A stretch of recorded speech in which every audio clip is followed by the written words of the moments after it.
Your Ducks got their first Big Ten win. They did. Welcome to the B1G. Thank you. You had to go down to Pasadena. Felt good. Historic Big Ten program, UCLA. You had to beat no long match. time. No match. Big Ten team, UCLA. UCLA, as they like to call them on the streets. And they were UCLA to watch. Couldn't really do much offensively. They suck. Yeah. Now, There's a bad football team. There's two avenues we can go with this. Most of us saw this ass whooping coming. I think the spread was 22, so what Lanning was deciding to do was hilarious. It was north of that by the end of the game. So earlier in the week, I think you could get it at 22. I think it closed at 25, 26. It was 25 because and a he spragued half. the line on it on Friday. It was 25 and a half. And I thought you spragued the line at 22, and that's why I sent the text and I was laughing. No, he was a field goal away. He was close. The pick six. The pick six cost. That killed you. Yeah. I don't know how you want to break this down. There's a couple notes that I took. Schwartz tweeted this out, but I had observed the same thing. Their offensive line since the Civil War, excluding kneel downs, has scored on everything. Mm-hmm. Until the pick six. Until the pick six. Yeah, they had scored on every drive. But even after that, they followed that up and got a touchdown to Tez and separated themselves more. Lanning seemed like he was in, let's just kill clock, get out of here, and be comfortable with a 3-tud win. By the way, Ohio State beat Michigan State 38-7 this weekend. Yeah. Or you could do the opposite where you talk about how they scored 6 points in the second half. Like, where was dirt on Saturday night, late night, 8 o'clock kick? First off, 8 o'clock kicks, the take is validated, should be illegal. That's just way too late. What time did that game end? 11-something, 11:50? I mean, it was on Somewhere all night. Like, there. what are we doing? I popped the energy drink at 7 o'clock. This is so stupid. Poker night was just wrapping up. Yeah, I mean, if you get to the end of poker night, that's way too late for a football game to be going to, because poker nights take a long time in order to And we only had finish 7 guys. It's not like we had 12 there. So that was my first takeaway, was just, this is so stupid. You should not be allowed to kick a game after 7:30. It's kind of a hodgepodge of all of that, if that's fair. Is it okay to be very encouraged yet slightly discouraged about your team at the same time? They have a thing offensively. They score, but they still have a weird thing where they have times of looking clunky. Yeah, and I don't know what to chalk that up as. I don't either. Like they got really clunky in the third quarter. The obvious bad moment in the first half is the pick six. And the reason it's glaring is, one, Swag would have cashed his bet if he had not thrown that. But there's just a difference. Like, if you're driving to go up 35-3 going into the locker room, that's as dominant and as impressive a first half as you literally could ask for. And I think a lot of people probably went to bed at halftime of that game. And they keep the score. Oh, look at that. Oregon's up, whatever. When you see that flash across the ticker, it just, 35-3. That thing's over. Instead, you throw a 100-yard pick six, and I don't know what Dylan Gabriel was doing there. Even if Tez doesn't fall down, he wasn't open. Like, yeah. I don't understand that throw. And for as good as he was and as good as he has been, that's just a horrific decision in that moment. And it kind of flipped the feeling and the momentum and the energy of the game a little bit. And then you fast forward to the second half where they're getting stops, but a lot of their early series, they're like their first drive of the third quarter, they started on like their 4-yard line.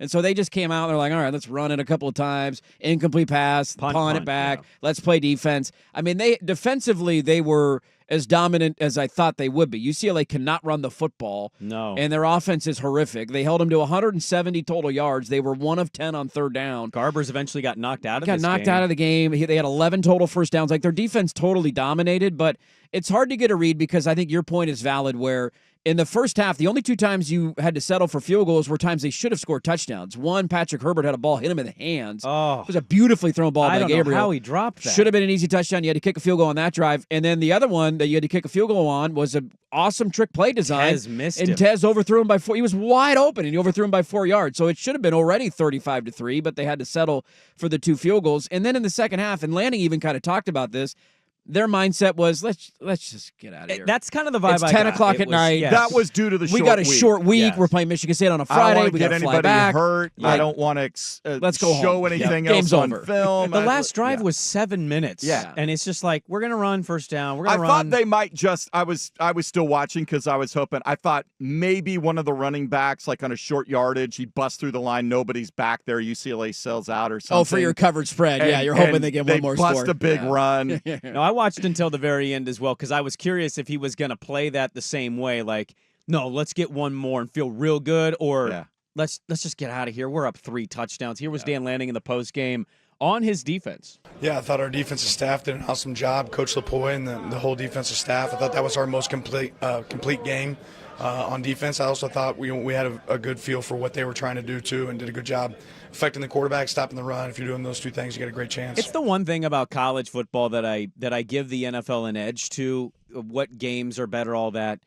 College has a lot of these weekends where it's like we all know, whether you hate Oregon, love Oregon, UCLA was not winning that game. UCLA, even to what you said on the pick six, yeah, I'm with you. 35-3 it looks and feels a lot different than it is. And then the backups play most of the second half. But I didn't turn the third quarter on and go, no.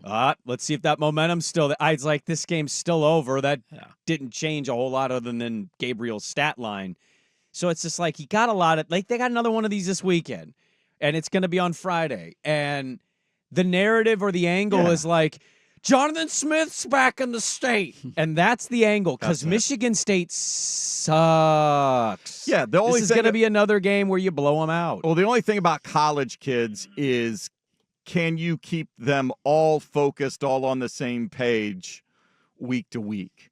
You know, obviously once you get to the professional levels, it's like that's your job. That's all you're doing. But Miami, Virginia Tech is a good example of it. It's like that. That's the biggest difference between college and the NFL for the most part. Is on any given week, who knows what's going on with a college team, 18, 19, 20-year-old kids. They start believing their own hype, or something happens on campus that nobody knows about that gets their attention distracted from this, that, or the other thing. Well, so we watched Georgia-Bama earlier that night, right? And then you turn this game on, and it's not going to compare because UCLA's nowhere near Oregon's talent level, let alone the other two. But what I'm doing is I'm trying to watch these games, and I missed the Ole Miss-Clemson game. But in watching all of these other games this weekend, I'm like just trying to comp how I feel about all these teams with each other. And by the way, for a while there, Ohio State, again, playing with the food. Yeah. They got this weird thing, man. And I don't know if that's going to bite them or if it's the opponent or what it is. Just haven't been tested yet. It's hard to tell. But it kind of does feel like there's a small select group that's above everybody else. And I don't think Oregon's in that yet. Totally fair. The Ohio State game could be a big thing for them in that regard. And I would say the same for Ohio State if they come to Eugene and win against Oregon. But there's just like Texas, Bama, Georgia, despite Georgia being down 28-0. I think it's maybe them. And Tennessee might be flirting with that. Mm-hmm. And then there's like that next tier. And I feel like Oregon's in that next tier. Ohio State, for me, I feel like, and maybe Ohio State will make me eat my words on it, are in that next tier. I know they're talented, but it just looks different from those couple teams to the next crop of teams. That's totally fair. And you're going to have those teams even in the top crop that play down to opponents from time to time, and it'll make you scratch your head. Alabama, South Florida, for example. You're like, what is happening here? So you're going to have those games for everybody this year. I'm hoping that Oregon's already had their two games like that when they played Idaho and when they played Boise. It does feel like there's a delineation between the top 3 or 4 teams in the country who largely are all coming from the same conference, which is a whole other issue that we're going to have to deal with at the end of the year, to everybody else. It doesn't mean that one of the others from everybody else can't maybe surprise or go on a run. Right. Because I think the beauty of this sport, especially with the era of the transfer portal, and we talked about this a little bit on Friday, like a lot of these teams are like feeling themselves out, and we got a new quarterback, or we got a new coordinator, I got 2 new offensive linemen, I got a new wide receiver, and you're trying to gel as the season goes on. And so the team you are on September 30th is not going to be the team you are on November 27th when you're going into rivalry week or going into a conference championship. So who can continue to get better will be a big test of it. The only major frustration that I had was that I feel like they've missed an opportunity early in the season. Now, to your point, maybe they get it again on Friday, and there will be other blowouts on their schedule, excuse me, so they'll have a chance to do it. They have not had opportunities to allow their depth to play significant minutes in games early in the season. They lost that chance against Idaho playing with their food, lost the chance against Boise because they damn near lost the game. Now, they were able to get Oregon State they game. got some nice series in the fourth quarter, but this was my only issue with it, the pick six outside of it just being a dumb play. 35-3, you come out, get a stop, you score one more touchdown. At that point, you're essentially playing backups the rest of the game, and you're giving guys valuable minutes to grow and learn, and guys that you're going to have to rely on at at some point this season because injuries happen, and you're going to have to plug them in. And so when I look up in the fourth quarter and it's 34-13 and, like, Jordan James is still getting carries with 4 minutes left, that's the frustration for me of, like, damn it, you just miss another chance to get those guys a lot of snaps and a lot of looks and to have something they can put on film to say, hey, if we need to call on you against Michigan or Ohio State or we're on the road at Wisconsin, remember this play or you have this experience that you can lean on to be ready for that moment. Ferguson took a shot, man. He did, from a former Duck. That was a super chippy game. There was former players on each side. Okay, so let me ask you, because it looked bad. He got knocked out of the game. We'll see what happens this week if they keep him out or if he comes back and plays. I actually, in slow-mo, didn't think it was an illegal hit. I thought it was actually a bang-bang. He didn't hit him in the helmet. It was kind of a forearm. It wasn't a helmet-to-helmet, that's for sure. I think it's the body impact that helped knock Ferguson out. But Gabriel threw a ball that kind of put it in a spot where it's so bang-bang. I actually like that they didn't flag. I was surprised they didn't flag it because in every instance that draws a flag is how it looks. And Gabriel, I think you like seeing Gabriel, walk up to Addison and want to fight him, but I'd love to see that. I didn't think that was actually a penalty. I was surprised they didn't throw it though because of how it looked. Yeah, I'm with you on that. I mean, it very easily could have been flagged, and if it is, I'm probably not saying that's a bad call. But it's because we're conditioned now in football for that to happen. Kind of hit him up high, and there was a forearm maybe to the side of the helmet or wherever he got him. But when it's not helmet to helmet, I'm like, you have to do something to break up a completion. And Addison's a tall safety. Yeah, Ferguson's going over the middle. Like, I don't know. I didn't see any bad intent there of trying to hurt somebody. I know a lot of Duck fans might disagree with that, but I didn't think that was a bad blood hit. Quarterback controversy? Oh. Novosad went in. Told you.